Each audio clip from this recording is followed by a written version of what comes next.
بسم الله الرحمن الرحيم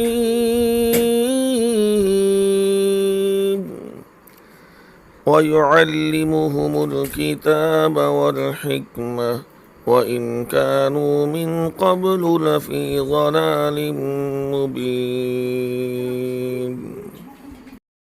سوال ہے کہ کیا عورتوں کی امامت کروا سکتی ہے؟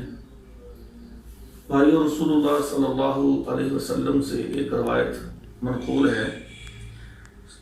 سنن ابو داؤد کے اندر یہ روایت موجود ہے کہ ایک دفعہ رسول اللہ صلی اللہ علیہ وسلم ام ورقہ بنت عبداللہ کے گھر میں تشریف لے گئے تو انہوں نے آپ سے یہ درخواست کی کہ میں نماز اپنے گھر والوں کو، اپنی خواتین کو پڑھاؤں۔ تو نبی صلی اللہ علیہ وسلم نے اس کو نماز پڑھانے کا حکم دیا، اور آپ نے باقاعدہ ان کے لیے ایک مؤذن بھی، جو بوڑھا شخص تھا، اس کو مقرر کیا کہ وہ جو اذان کہتا اور پھر خواتین جمع ہو جاتی اور پھر وہ ان کی امامت کرواتی۔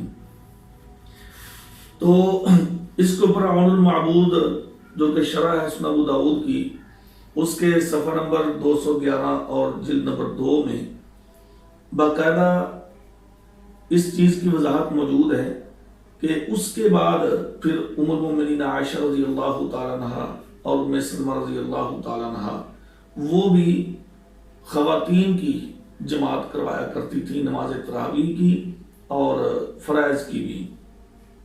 لیکن اس میں فرق یہ ہے میرے بھائیوں، مرد اور عورت کی امامت میں جو مرد ہے وہ تو آگے کھڑا ہوتا ہے جیسا کہ ہم عام نماز پڑھتے ہیں، باقی صفیں پیچھے بنائی جاتی ہیں۔ لیکن جب عورت امامت کروائے گی تو وہ عورتوں کی صف کے درمیان میں کھڑی ہوگی، یعنی کہ وہ آگے نکل کے جیسے امام کھڑا ہوتا ہے ایسے آگے نکل کے وہ کھڑی نہیں ہوگی۔ ام سلمہ رضی اللہ تعالیٰ عنہ، ام المومنین اور عائشہ رضی اللہ تعالیٰ عنہ، ان سے یہ منقول ہے، اور دیگر صحابہ اکرام کا اور صحابیات کا اس پر عمل بھی ہے۔ تو لہٰذا عورتوں کی امامت کروا سکتی ہے، لیکن بات یہ ہے کہ وہ صف کے درمیان میں کھڑی ہوگی، وہ آگے امام کی طرح نکل کے کھڑی نہیں ہوگی۔